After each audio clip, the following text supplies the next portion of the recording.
శ్రీ సాయిరామ్. ఓం సమర్థ సద్గురు సాయినాథాయ నమః. గురుస్థానము గురువారము మొదటి రోజు పారాయణ ప్రారంభం. ఓం విఘ్న వినాశాయ సాయినాథాయ నమః. శ్రీవత్స వక్షసం శ్రీశం శ్రీలోలం శ్రీకరగ్రహం శ్రీమంతం శ్రీనిధిం శ్రీర్యం శ్రీనివాసం భజే నిశం. ద్వారకామాయి నిలయుడవైన ఓ సమర్థ గురు సాయినాథ మహాప్రభు, నీవు దత్తావతార స్వరూపుడవు, అశిత్ర భక్తరక్షక, నీవు కరుణామయుడవు, దయామయుడవు. నా హృదయమణి కమలాన్ని నీకు అర్పించి శతకోటి సాష్టాంగ నమస్కారములు సమర్పిస్తున్నాను. ఓ గురుదేవ దత్తాత్రేయ సాయినాథ, నీ దివ్య పాదపద్మములకు నా హృదయపూర్వక సాష్టాంగ నమస్కారములను సమర్పిస్తున్నాను. ఓ సకల దేవతా స్వరూప సాయినాథ, ఈ భక్తుని ఎడల అనురాగము, వాత్సల్యము, స్నేహము కలిగి నా దైనందిన కార్యములలో ఆటుపోటులను తట్టుకొను శక్తిని ప్రసాదింపుము. ఓ సాయినాథ ప్రభు, నీ అనురాగ వాత్సల్యాలను నాపై నిత్యము ప్రసరింపజేయుము స్వామి. ఓ అనురాగ వాత్సల్యమూర్తి, నీకన్నా నాకు దిక్కెవరు లేరు కదయ్యా. అందుచేతనే నేను నీకు సర్వస్య శరణాగతినయ్యాను. ఓ పవిత్రమూర్తి, ఈ సంసార జీవితంలో నాకు తెలిసో తెలియకనో తప్పులు చేస్తుంటాను. ఈ తప్పులు చేయటానికి కారణభూతమైన ఈర్ష, ద్వేషాలు, మమతాహంకారములు, స్వార్థం, కోపం మొదలైన దుర్గుణాల నుండి నాకు విముక్తి కలిగించు. ఓ ఇష్టకామ్య ఫలప్రదాత, నీవు నాకు ఆత్మీయుల కంటే ఆత్మీయుడవు. ప్రతిరోజు ప్రత్యక్ష దైవమైన శ్రీ సూర్యభగవానుడు ఉదయించక ముందే నేను నిద్ర నుండి మేల్కొని మంచి బుద్ధిని కలిగించు. నా శక్తానుసారము క్రమశిక్షణతో నీ నామాన్ని స్మరించే అలవాటును ప్రసాదించుము తండ్రి. నా దైనందిన జీవిత విధానంలో నాకు ఏమీ కావాలో అవి నీవే ప్రసాదించు. నాలో ఇమిడి ఉన్న దుర్గుణాలను పారద్రోలి సన్మార్గంలో నడిపించు ప్రభు. నా తల్లిదండ్రులను, బంధువులను, మిత్రులనే కాక సర్వ ప్రాణికోటి యందు ప్రేమతో, వాత్సల్యంతో మెలిగే మంచి మనస్సును ప్రసాదించుము సాయినాథ. ఓ పరమ దయానిధి, నాకు నీపై సంపూర్ణ భక్తి విశ్వాసాలు కలిగేటట్లు చేయండి. ఈ రోజంతయు నీవు నాతోనే ఉండి మంచి మార్గమున నడిపించి ధన్యుణ్ణి చేయగల సామర్థ్యము నీలోనే కలదని విశ్వసిస్తూ నా హృదయపూర్వక నమస్కారములను సమర్పిస్తున్నాను. ఓ సమర్థ గురు సాయినాథాయ నమః. మహారాష్ట్రలోని అహ్మద్ నగర్ జిల్లా కోపర్గాం తాలూకాలో చిన్న గ్రామం కలదు. ఆ గ్రామమే నేడు షిరిడి క్షేత్రంగా విరాజిల్లుచున్నది. షిరిడి గ్రామంలో సాయిబాబా నివసించుట చేతనే ఆ గ్రామం పవిత్ర క్షేత్రమైంది. శ్రీ సాయిబాబా స్వగ్రామం, అతని తల్లిదండ్రులు, కులమతాలు ఎవరికీ తెలియవు. ఆయన ఎవరికి చెప్పలేదు. గ్రామంలో వేప చెట్టు క్రింద 16 ఏళ్ల బాలుడుగా సాయిబాబా మొట్టమొదట కనిపించెను. సదానింబ వృక్షస్య మూలాదివాసాత్ సుధాశ్రావిణం తిక్తమప్యప్రియంతం తరం కల్ప వృక్షాధికం సాధయంతం నమామీశ్వరం సద్గురుం సాయినాథం. సాధారణంగా వేపాకులు చేదుగా ఉంటాయి.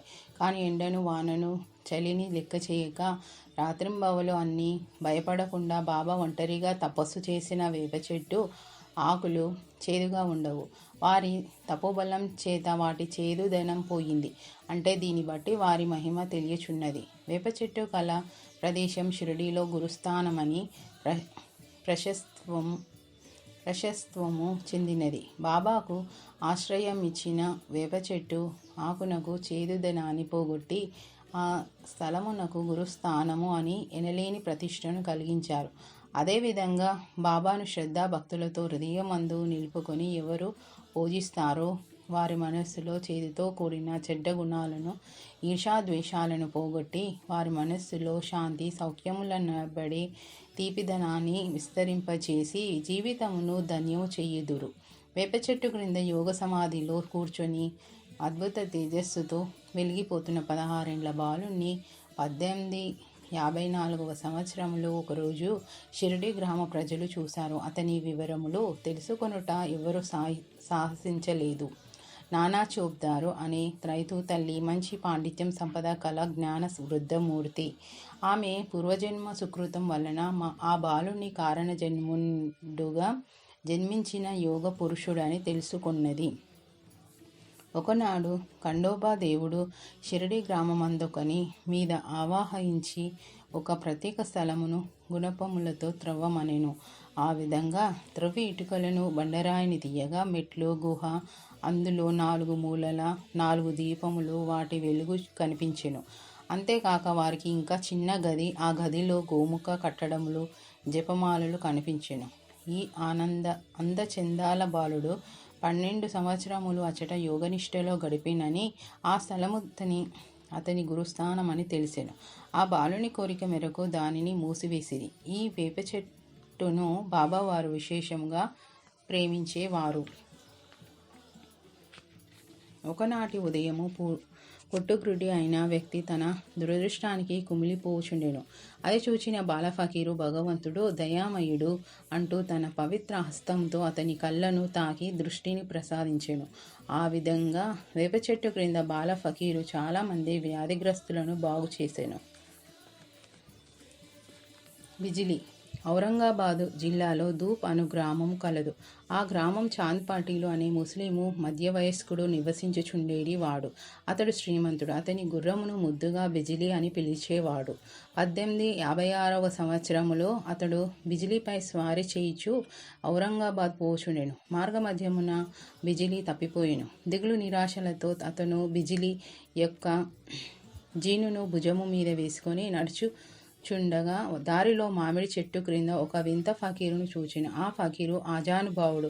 తెల్లని కప్నీతో, నీలిరంగు విశాల నేత్రాలు కలిగి, విశాలమైన నుదురు, కొద్దిపాటి గడ్డం, చేతిలో సటాక, ఎడమ భుజాన జోలితో, తలపై చుట్టుకున్న తెల్లని వస్త్రంతో చిరునవ్వు చిందిస్తూ పాటీలు అని పిలిచెను.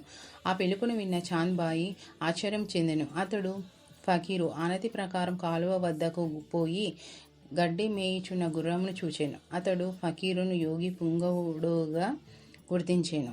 బిజిలిని వెంట పెట్టుకుని చాంద్ పాటీలు ఫకీరు దగ్గరకు రాగా ముందు చిలుము త్రాగమనెను.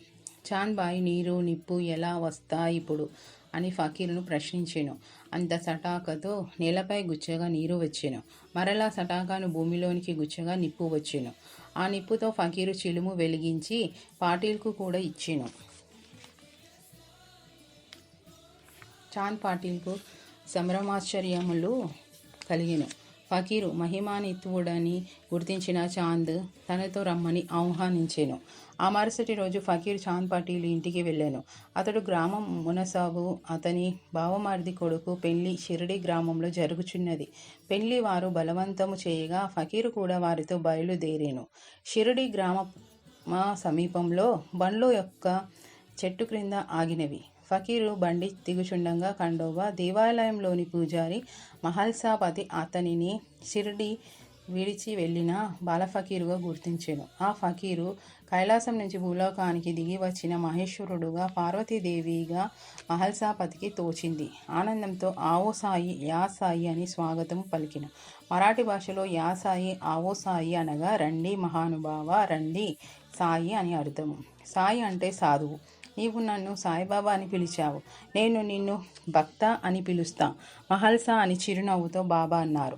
ఆ మాటలకు మహల్సాపతికి ఆనంద బాష్పాలతో కళ్ళు నిండిపోయాయి. ఏ ముహూర్తమున మహల్సాపతి పవిత్ర హృదయంతో సాయి అని సంబోధించెనో అప్పటి నుంచి సాయి అని, తరువాత సాయిబాబా అని ఫకీరుని షిరిడి ప్రజలు పిలువసాగిరి. దక్షిణ భగవంతునికి, సాధు సత్పురుషులకు దక్షిణ ఇవ్వడము ధర్మమని శాస్త్రములు చెప్పుచున్నవి. నీవు దక్షిణ ఇచ్చేది భగవంతుని కన్న భావం నీలో కలగాలి. ఆ విధమైన భావము కలిగిన నాడు నీలోని స్వార్థం, అహంకారము, మమకారము నశిస్తాయి. సద్గురువైన వాడు శిష్యునిలోని సర్వ పాపాలను, అహంకార మమకారములను, శ్రద్ధ నిష్టలను దక్షిణగా కోరాలి అని బాబా చెప్పేవారు. బాబా వద్దకు వచ్చే భక్తులు కొందరు ధర్మాన్ని అనుసరించి స్వయముగా దక్షిణ సమర్పించేవారు. రిక్తహస్తాలతో యోగులను చూడరాదని కొందరు భక్తులు కాసులను బాబా ముందర పెట్టేవారు. బాబా తాను పుచ్చుకున్న దానికన్నా 100 రెట్లు ఎక్కువగా వారికి ఇచ్చేవారు. నా వాణి ఎన్నిటికీ దూరం కానివ్వను, నన్ను నమ్మిన వారిని ఎన్నడూ పతనం కానివ్వను. సత్యాన్ని అంటిపెట్టుకో, ఇచ్చిన మాట తప్పక నెరవేర్చు. నాకు అర్పించకుండా ఏమి తినినా వారికి నేను బానిసను. గణపతిరావు బోడాన్ అను గొప్ప నటుడు కలడు. అతనిని బాబా గడియకు దక్షిణ అడిగేవారు. అతడు తన వద్ద నున్న ధనపు సంచిని బాబా ముందు ఖాళీ చేసెను. దీని ఫలితంగా ఆనాటి నుండి వాని జీవితంలో ధనమునకు లోటు లేకుండెను. ఒకసారి బాబా ప్రొఫెసర్ బీజీ నార్కేని 15 రూపాయలు దక్షిణ ఇమ్మన్నారు. అతడు దమ్మిడి అయినను లేదనగా, నీవు యోగ విశిష్టము చదువుచున్నావు, దాని నుంచి నాకు దక్షిణ ఇమ్ము అనేను. ఇచట దక్షిణ అనగా గ్రంథము నుంచి నేర్చుకున్న విషయంలో అని అర్థము. ఏ సంబంధములు లేని బాబాకు డబ్బుతో పని లేదు. అందుకే బాబా ఏ సంబంధము లేని ఈ ఫకీరుకి డబ్బుతో ఏమి పని, నేను తీసుకుంటున్న ప్రతి పైసాకు భగవంతునికి లెక్క చెప్పుకోవాలి. నేను వారి పాపాలను దక్షిణగా స్వీకరించి వారికి పుణ్యఫలాన్ని అందిస్తున్నాను. భక్తులలో ధ్యాన త్యాగ గుణాలను పెంపొందించడానికే నేను ఇలా దక్షిణ అడుగుతున్నాను అన్నారు బాబా. బాబా మొదట్లో దక్షిణ ఎవరిని అడిగేవారు కాదు, కానీ ఎవరైనా ఇస్తే కాదనేవారు కాదు. దక్షిణ రూపంలో వచ్చే డబ్బుతో సాయి ప్రతిరోజు దునిలోనికి కట్టెలు కొనేడివారు. మిగిలిన డబ్బును దానం చేసేవారు. సాయి ఎవరికి దానం ఇచ్చినా వారి నుండి ప్రతిఫలము ఆశించేవారు కాదు. నువ్వు ఏ కర్మను చేసినా ప్రతిఫలాపేక్షను ఆశించకుండా చెయ్యు. దేనికి ప్రతిఫలాన్నివ్వాలో దేనికి ఇవ్వకూడదో నిర్ణయించేది నేను. ఓం సాయి, శ్రీ సాయి, జయ జయ సాయి. ద్వారకామాయి దుని.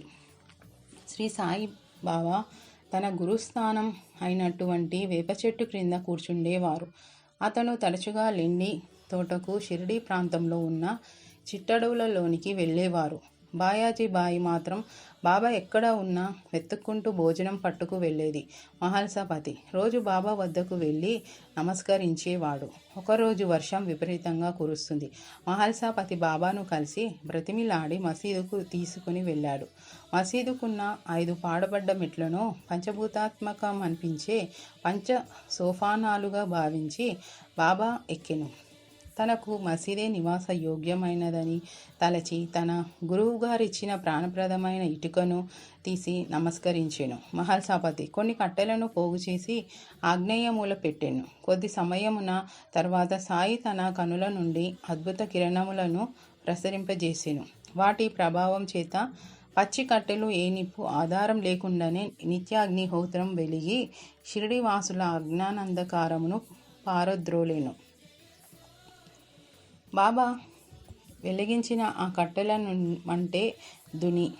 ఆ దునిలోనికి కట్టెలను ఎగదోస్తూ ఇది ద్వారకామాయి అని అన్నారు బాబా. అంతేకాదు, భక్తుల పాపాలను బాబా కట్టెల రూపంలో దునిలో వేసి వారిని పాప విముక్తులుగా చేయుచున్నారు. ద్వారకామాయిలో బాబా తన దివ్య హస్తములతో వెలిగించిన దుని నీటి వరకు నిరంతరముగా వెలుగుతూనే ఉన్నది.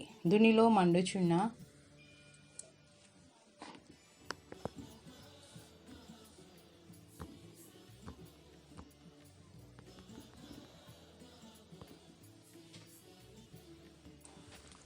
కట్టెల నుండి వచ్చిన బూడిదయే పవిత్రమైన విభూతి, సకల పాప వినాశిని, సమస్త అభిష్ట ప్రదాయిని ఆయన ఈ విభూతిని ఉది అందురు.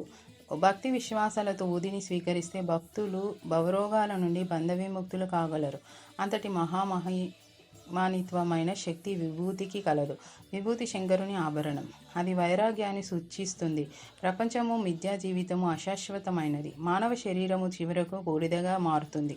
విభూతిలోని ప్రతి కణం అగ్ని వలన తర్వాత సద్గురువైన శ్రీ సాయి సన్నిధానంలో పరమాతిపరమైన పవిత్రత సంతరించుకుంటుంది. బాబా ప్రతిరోజు దునికి నైవేద్యం సమర్పించేవారు, అంటే అగ్నిదేవుని ఆరాధించేవారు. బాబా విభూతి లీలలు చెప్పనలవి కాదు. విభూతి ధరించిన వారికి సమస్త విజయంలో చేకూరును. బాబా విభూతి సర్వరోగ నివారిణి, సర్వ సంపదకారిణి, సర్వసుఖప్రదాయిని, సర్వశత్రు వినాశిని, సర్వ సౌభాగ్య సంతానకారిణి, సర్వమోక్ష ప్రదాయిని. ఓం శ్రీ సాయి జయ సాయి జయ జయ సాయి. శ్రీ సాయినాథ, నీ మీద పరిపూర్ణ విశ్వాసంతో ఈ గురువార పారాయణమును ముగించాను. ఓ అపరిమిత ఐశ్వర్యశాలి, ఈ దినమంతయు నా తల్లిదండ్రులు, భార్య, పిల్లలు, స్నేహితులపై నీ కృపా కటాక్ష వీక్షణాలను ప్రసరింపచేయుము. నేను భక్తి శ్రద్ధలతో మనస వాచ కర్మణ నీవే దిక్కని నమ్మాను. నాకు సంపూర్ణ ఆయురారోగ్య ఐశ్వర్యాలు, శాంతి, ఆనందాలు సంప్రాప్తించున్నట్లు అనుగ్రహించుము. శ్రీ వెంకటేశం లక్ష్మీశం అనిష్టాజ్ఞమభీష్టదం చతుర్ముఖేర తనయం శ్రీనివాసం భజామ్యహం.